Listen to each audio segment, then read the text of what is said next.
Class 10 के जीव विज्ञान में पहला अध्याय जीवों के जनन में हम जनन के बारे में अध्ययन कर चुके हैं, जिसमें अलैंगिक जनन और लैंगिक जनन है, जिसमें से हम अलैंगिक जनन को पूरी तरह से पढ़ चुके हैं और अगला हमारा है लैंगिक जनन। तो आइए जानते हैं कि लैंगिक जनन क्या होता है। तो जो लैंगिक जनन है, ऐसा जनन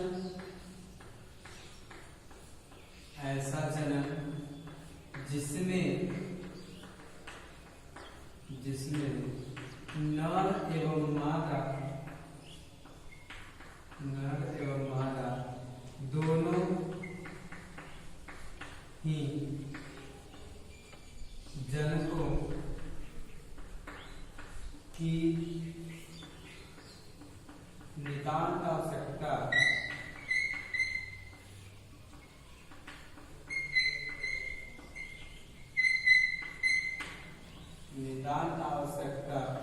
होती है तथा जिसमें नर एवं मादा युग्मक की संलयन क्रिया के द्वारा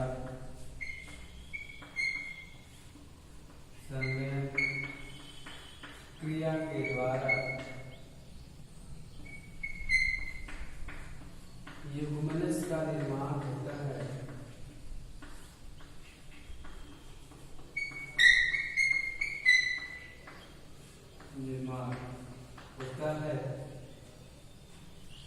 उसे लैंगिक जनन कहते हैं। लैंगिक जनन कहते हैं। ठीक, तो लैंगिक जनन की वह विधि है जिसमें नर एवं मादा दोनों ही जनकों की नितांत आवश्यकता होती है एवं जिसमें नर एवं मादा युग्मक की संलयन क्रिया के पश्चात युग्मनस का निर्माण होता है। उस प्रकार के जनन को लैंगिक जनन कहते हैं। तो हमें लैंगिक जनन में आगे पढ़ना है पुष्पी पादपों में लैंगिक जनन। आइए हम बात करते हैं आगे।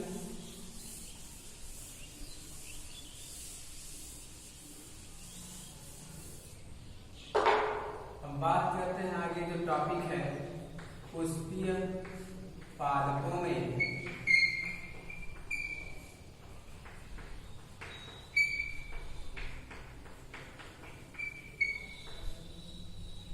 लैंगिक जनन। तो पुष्पीय पादपों में लैंगिक जनन का अध्ययन करने से पहले हमें ये जानकारी होना नितांत आवश्यक है कि पुष्पीय पादपों में जो जननांग होते हैं वो कितने प्रकार के होते हैं। देखिए, किसी भी पौधे में या किसी भी जीवधारी में मुख्य दो प्रकार का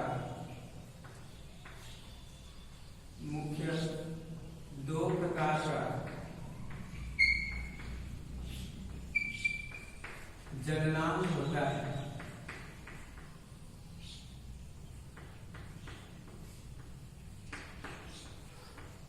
जननांग होता है।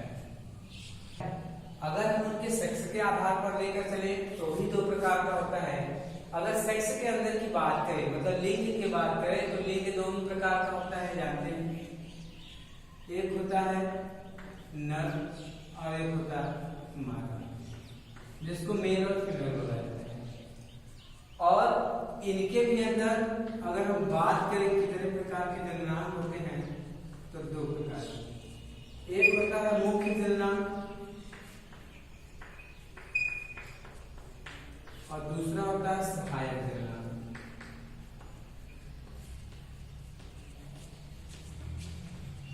ठीक, और मादा की अगर बात करें तो वही दो प्रकार के होते हैं, मुख्य जननांग एवं सहायक जुड़ना।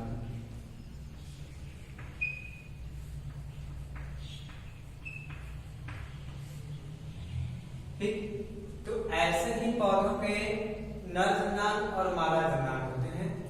पौधे का जो नर जन्नांग है उसे क्या कहते हैं, उसके बारे में ये अध्ययन करते हैं।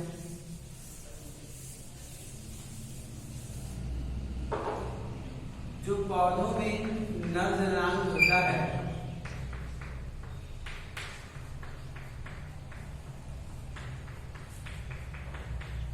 जो नर जन्नांग होता है उसे पुमंग कहते हैं। बहुत सारे पुमंग मिलकर के एक पुंकेसर का निर्माण करते हैं। ठीक है, पौधों का जो नर जन्नांग होता है वो पुमंग होता है और बहुत सारे पुमंग मिलकर के पुंकेसर का निर्माण करते हैं। तो आइए हम एक पुमंग की संरचना देखते हैं, ये कैसा होता है। तो जो हमारा पुमंग होता है यह पुष्प का नर जन्नांग होता है।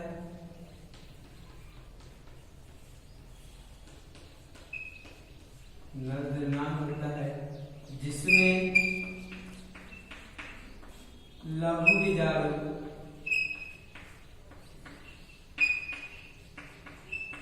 बीजाणु कोष्ठक में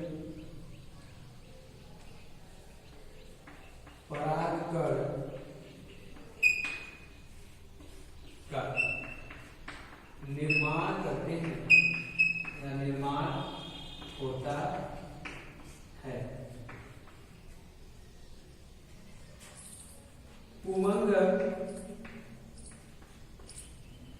द्विपाली एवं चतुर्कोष्ठीय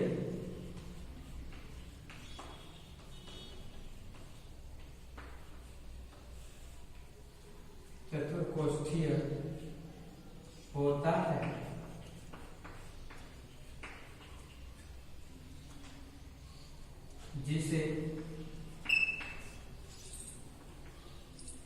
जिसमें 4 कोष्ठ होते हैं। 4 कोष्ठ होता है। इन्हीं कोष्ठों में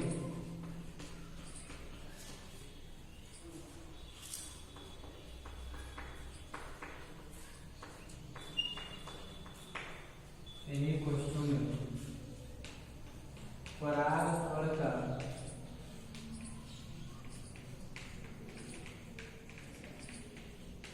निर्माण होता है। इसलिए इन्हें पराग कोष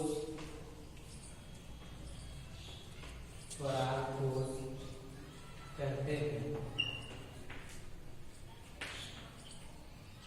ठीक है, जो पौधों का यानी पौधों का जो नर जन्नांग होता है उसे पुमंग कहते हैं और यह बहुत सारे पुमंग मिलकर के पुंकेसर का निर्माण करते हैं। तो जो पुष्प का नर जन्नांग होता है वो पुमंग होता है जिसमें लघु बीजाणु या परागकण का निर्माण होता है।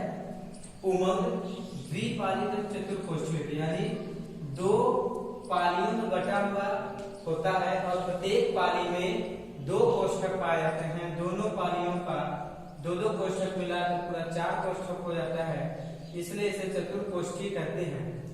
जिसमें 4 कोष्ठक होता है वहां लिखा हुआ है।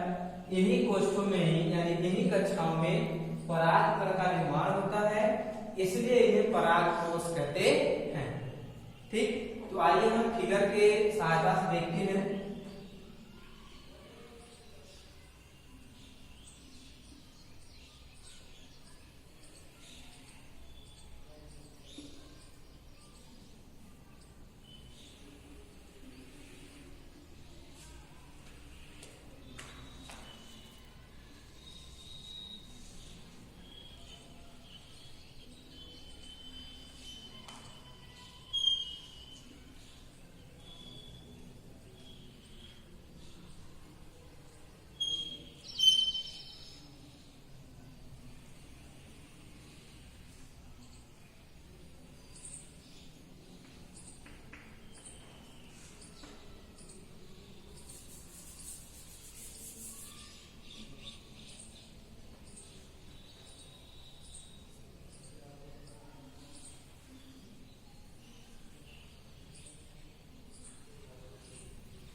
ठीक, देखिए एक उमंग की संरचना है जिसका हम ट्रांसफर सेक्शन काट करके देख रहे हैं और दर्द काटे हुए हैं, और हमें यही दिखाई दे रहा है इसमें कि देखिए हम सिंपल देखिए तो अगर इसको हम ऐसे देखें तो एक सिंपल संरचना बनेगा जिसको हम मेनली हम इतना ही कप के समान संरचना देख सकते हैं।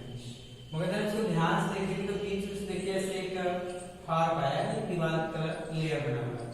अब यह इन दोनों को दो भागों में बांट देता है, तो एक पाली यह हो गया और दूसरा पाली ये, यानी द्विपालित हो गया, यहाँ द्विपालित लिखा हुआ है।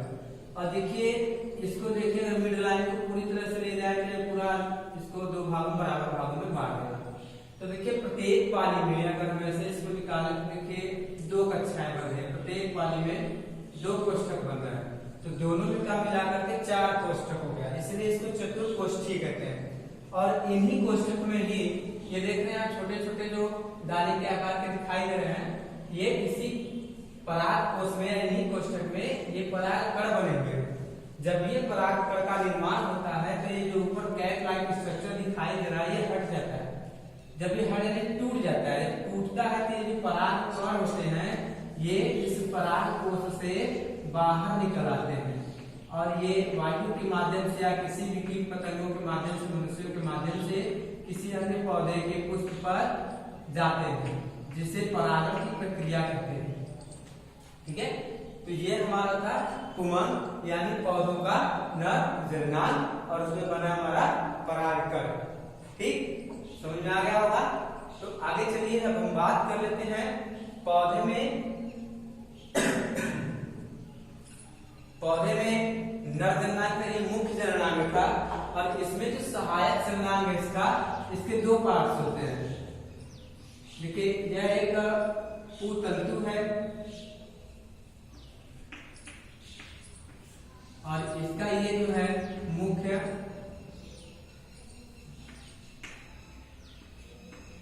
अगर ये करें तो परागकोश की पालियां कहते हैं इनको, मेन परागकोश वही है, इन्हीं पाली में होता है। ठीक, तो इसका जो मुख्य है वो परागकोश है और जो सहायक जन है वो पूतंतु है। आगे चलिए,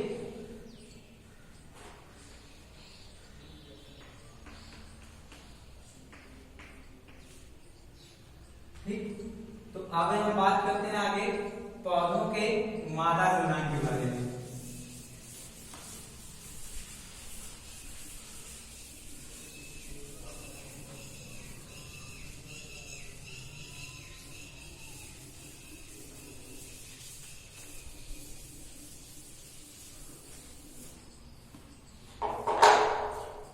देखिए, तो आगे हम बात करेंगे पौधों के मादा जननांग के बारे में। पौधों के मादा जननांग में भी 2 मुख्य जननांग होते हैं। एक तो होता है सहायक जननांग,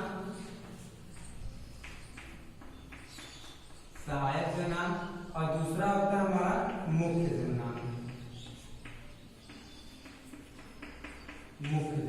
ठीक, अब हम बात करते हैं सहायक जननांग होता क्या है। ऐसे जननांग जो प्रजनन की प्रक्रिया में मुख्य रूप से भाग नहीं लेते हैं परंतु जनन में महत्वपूर्ण भूमिका निभाते हैं, उन्हें सहायक जननांग कहते हैं। क्या? ऐसे जननांग जो जनन की प्रक्रिया में प्रत्यक्ष रूप से भाग नहीं लेते परंतु जनन में महत्वपूर्ण भूमिका निभाते हैं, उन्हें सहायक जननांग कहते हैं। तो पौधों का जो सहायक जननांग है, देखिए इसमें क्या क्या आता है। खास करके अगर हम चले सहायक जननांग में तो हमारा दलपुंज है, बाह्य दलपुंज है,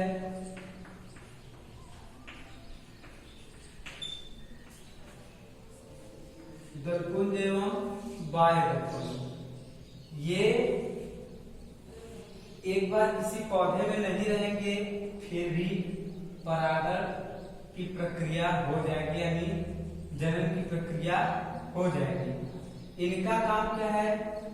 ये पौधे का रंगीन पार्ट होता है, यानी रंग देने वाला जो पुष्पों में काम होता है। जो सहायक जनांग वो दलपुंज एवं बाह्य दलपुंज है। जो दलपुंज और बाह्य दलपुंज है पौधे यानी पुष्प जो होता है रंगीन दिखाई देता है, जो उसके ऊपर की पत्तियां दिखाई देती हैं वो बाह्य दलपुंज है। और ये जो उसके दलपुंज के नीचे छोटे छोटे पत्ती के समान संरचना दिखाई देता है उसे दलपुंज कहते हैं। तो इनका काम होता है कीट पतंगों को आकर्षित करना। जब कीट पतंगे आकर्षित होते हैं आके पुष्पों पे बैठते हैं तो जो परागकण होता है उनके पैरों में लग जाता है और वह कीट पतंगे किसी दूसरे पुष्प पर जाते हैं तो उनका परागकण उस पुष्प के ऊपर पहुंच जाता है। तो ये परागण में सहायता करते हैं।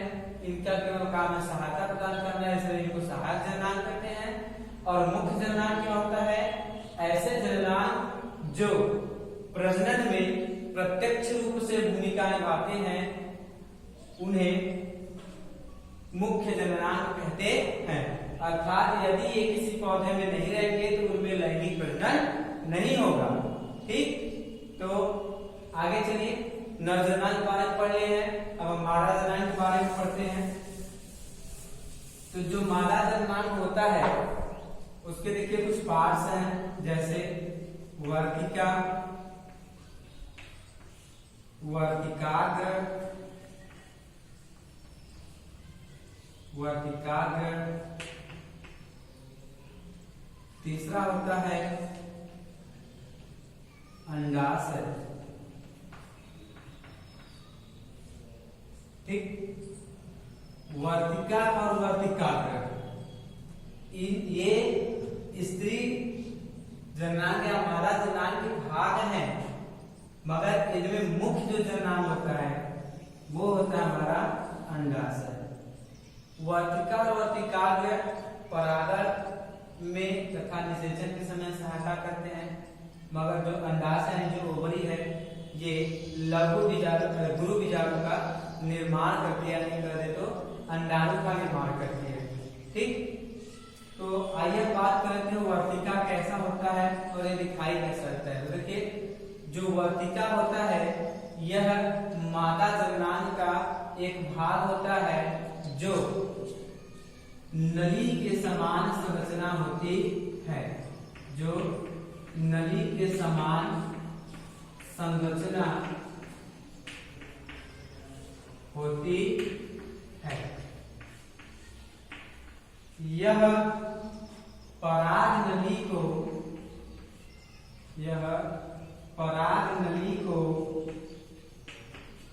अंडाशय तक पहुंचने का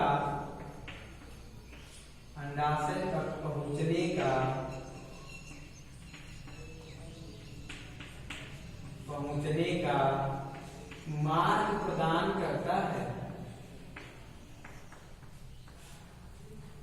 प्रदान करता है,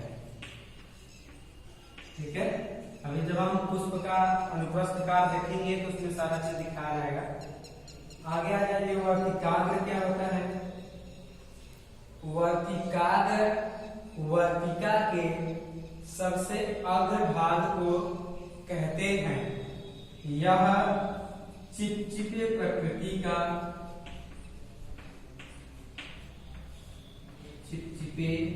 प्रकृति का रोएदार या वैसे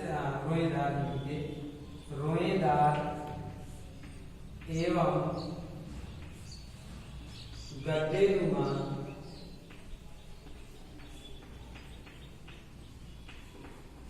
होता है। इसे पराग करके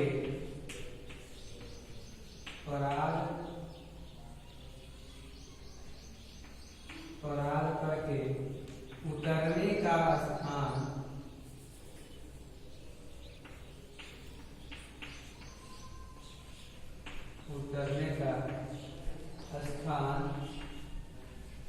कहा जाता है।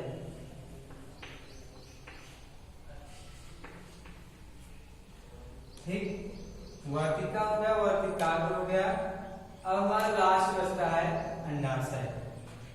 तो जो अंडाशय है, अंडाशय मादा जननांग का मुख्य भाग होता है। इसमें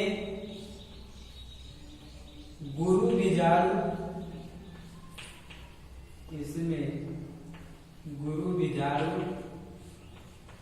या अंडाणु का निर्माण होता है,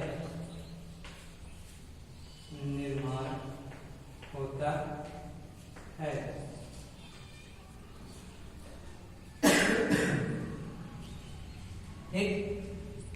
और जो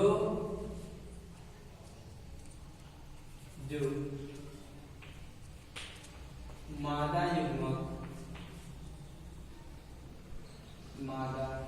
युग्मक कहलाता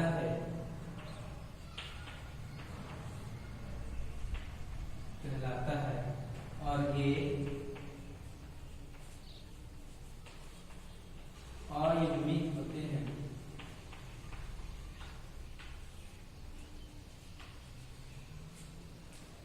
ठीक, तो ये हो गया हमारा मादा जननांग और नर जननांग के बारे में।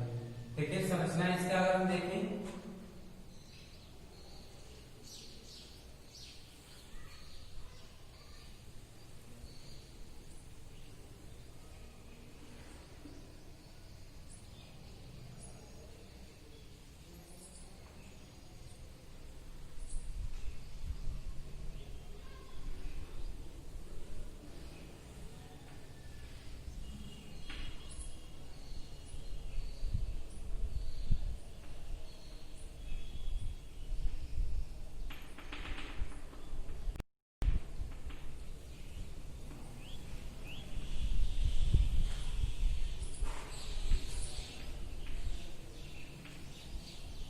ठीक है, ये हमारे मादा जननांग का संरचना है, जिसमें सबसे ऊपर की ओर वर्तिकाग्र,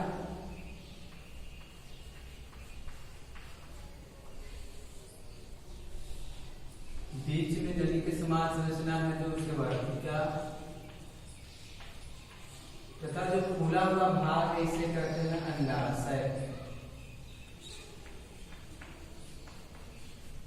ठीक, और ये बीच में है अंडाणु,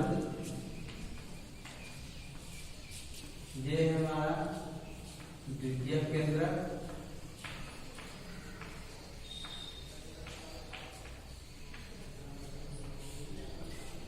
ठीक।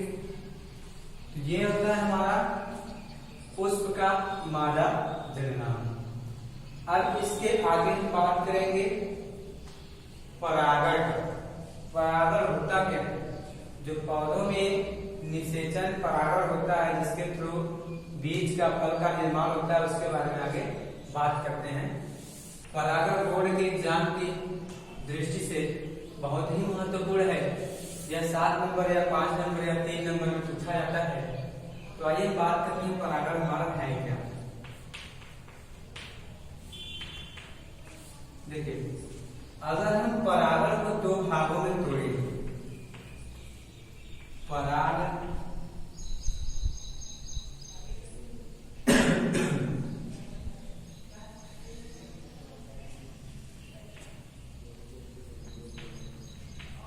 अगर हम इसको समझने के लिए ऐसे 2 भागों में तोड़ दें, तो परा मतलब होता है भाग जाना,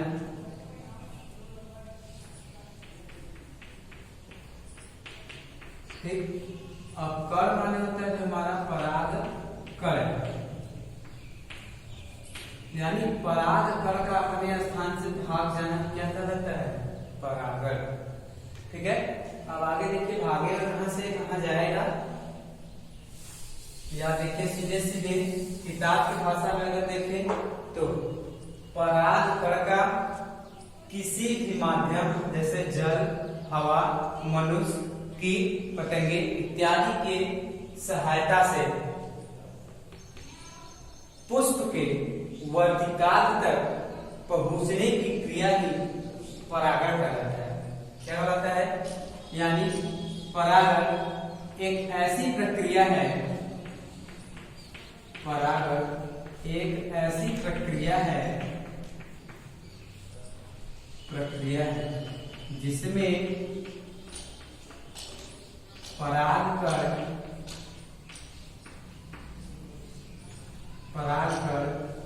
किसी भी माध्यम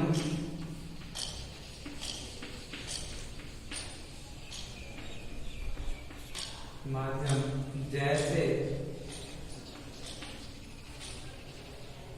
पानी और मनुष्य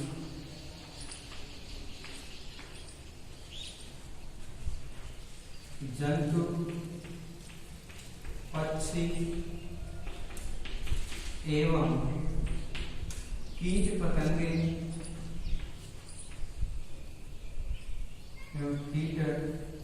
पतंगों की सहायता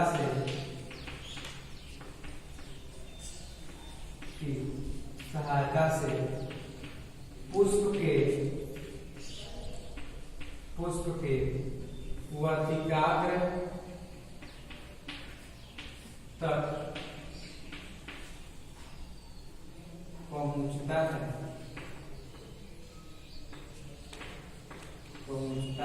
है।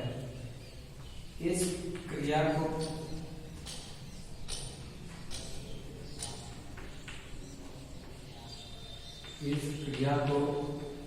परागण कहते हैं।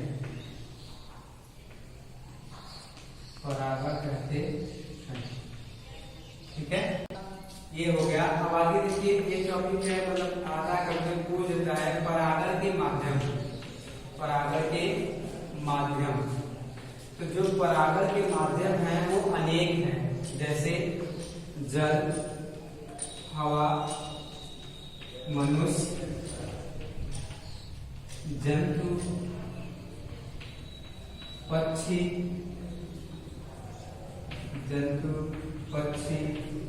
एवं कीट पतंगे